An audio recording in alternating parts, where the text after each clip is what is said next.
Se sentir ignoré, inexistant, inutile. Extérioriser cette profonde souffrance par la violence. Vivre au sein de cette violence engendrée par le désespoir, tel a été son quotidien pendant des années. Lui, c'est Benji Rakotoswana. Salut à tout le monde là. D'abord, j'aimerais bien me présenter là, parce que je suis sûr qu'il y a parmi vous qui ne me connaissent pas.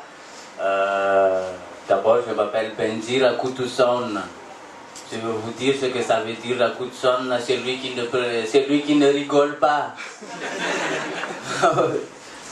C'est dans une des niches d'extrême pauvreté de Tana, à Madagascar, que Benji voit le jour voilà 27 ans.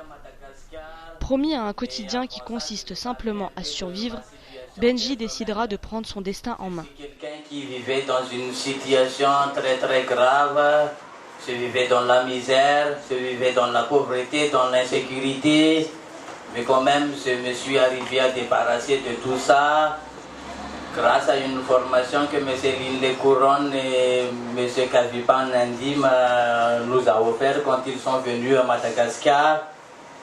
Benji, tu as 27 ans. Oui. Et il y a 3 ans ou 3-4 ans de cela, tu étais dans une situation d'extrême pauvreté. Oui. Et aujourd'hui, tu t'en es sorti. Oui. Comment est-ce que tu as pu faire ce pas et sortir de cette misère extrême pour en arriver là où tu es aujourd'hui, c'est-à-dire guide touristique, essayer de prendre en main ta vie et évoluer vers quelque chose de positif? D'abord, premièrement, je me suis en sorti grâce au conseil et au courage que mes parents m'avaient offert, premièrement. Et aussi, je me suis démerdé un peu pour que je puisse aller à l'école, pour que j'irai jusqu'à l'université. C'était là que je me suis en sorti. En finissant mon étude là, il y a 3 ans ou 4 ans passés, j'ai pu avoir un peu du travail pour que je puisse survivre encore jusqu'à ce moment. Mais l'extrême pauvreté, c'est quoi exactement? C'est quoi le quotidien de quelqu'un qui se retrouve dans une telle situation? Beaucoup, il y en a beaucoup. D'abord là-bas, la manque d'eau, il y a la violence, il y a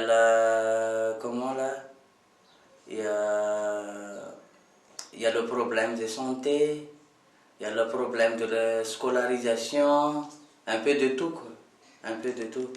C'est vivre sans rien. Sans rien.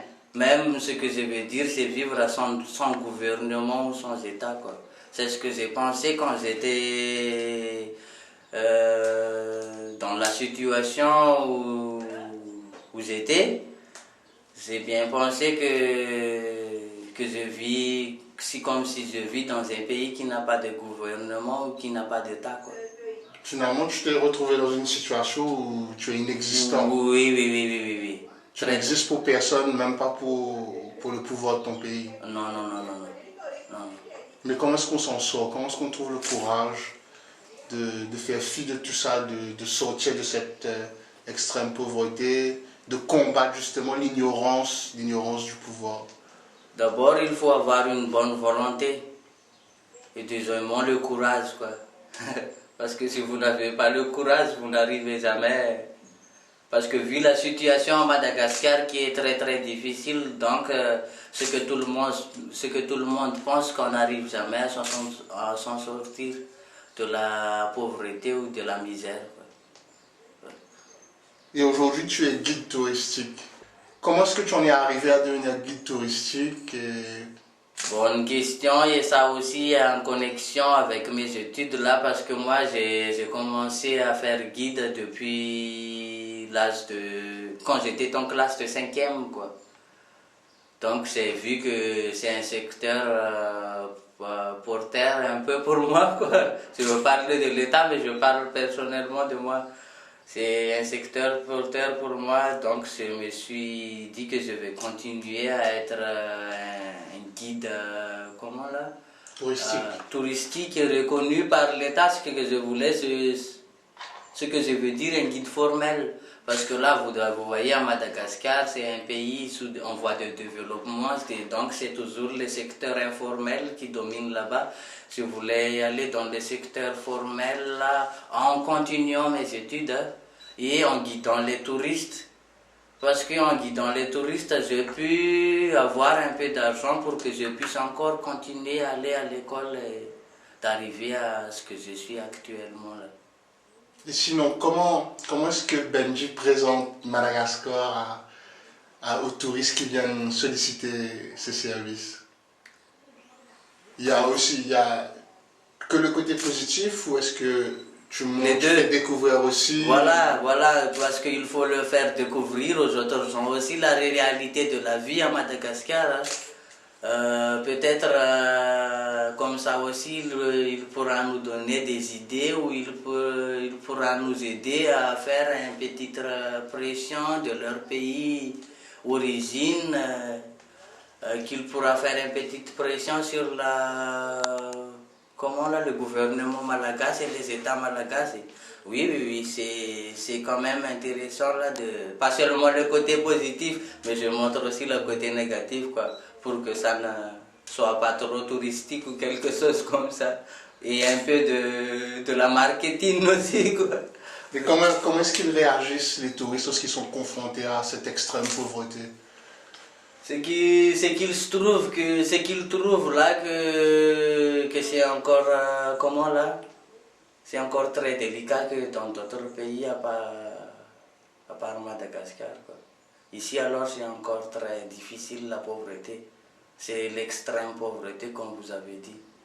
Parce que moi j'ai vécu la pauvreté, je suis passé dans la pauvreté, je suis pauvre, mais il y a encore des gens qui sont encore plus pauvres que moi et qui vivent dans des conditions très très délicates que moi. Mais ces touristes, est-ce qu'ils sont conscients de cette extrême pauvreté en arrivant à Madagascar, ou pour eux Madagascar c'est le paradis, c'est les vacances uniquement? Il y en a qui pensent que dès qu'ils sont partis de chez eux, ils pensent que Madagascar c'est le paradis comme vous avez dit, mais dès qu'ils sont arrivés à Madagascar, ils se confrontent le contraire. Donc il y en a qui sont un peu déçus. Vous comprenez ce que je veux dire? Il y en a qui sont un peu déçus, c'est pas par rapport à ce qu'ils ont entendu dans leur pays qui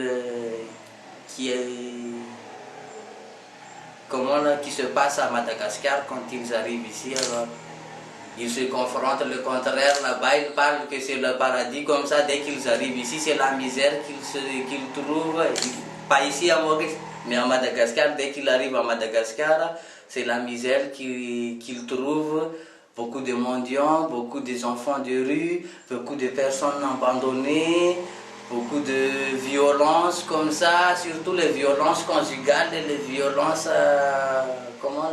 verbales.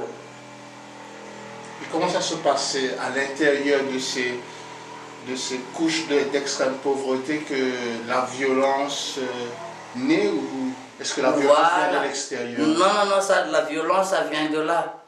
Que je vais parler quelque chose, comme il n'y a pas de travail, vu la situation actuellement à Madagascar alors, donc c'est ça aussi qui provoque la violence à Madagascar. C'est une façon d'extérioriser cette colère.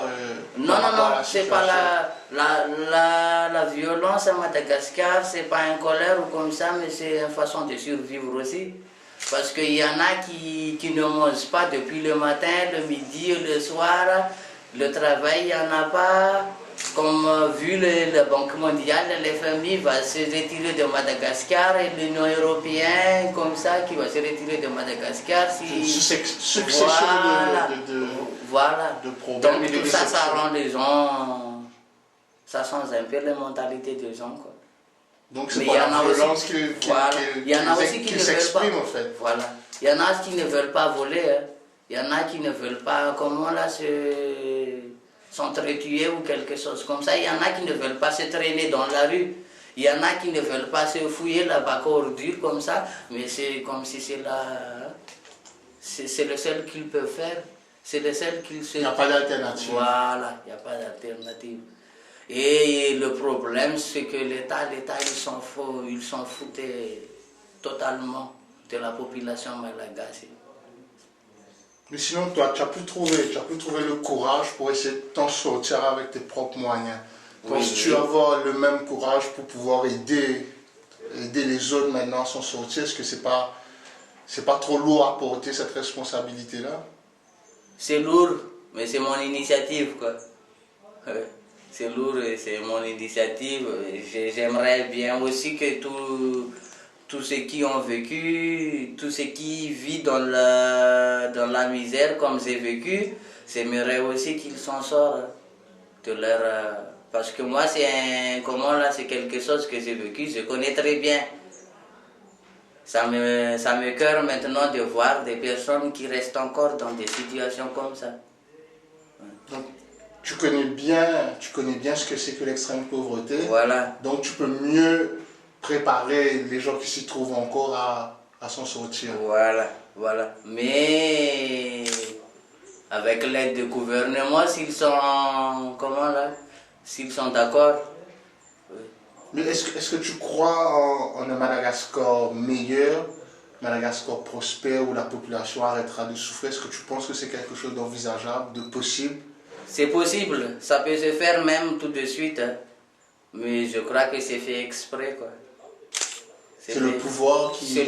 C'est les personnes qui sont au pouvoir, là. Oui, c'est le pouvoir qui le fait exprès.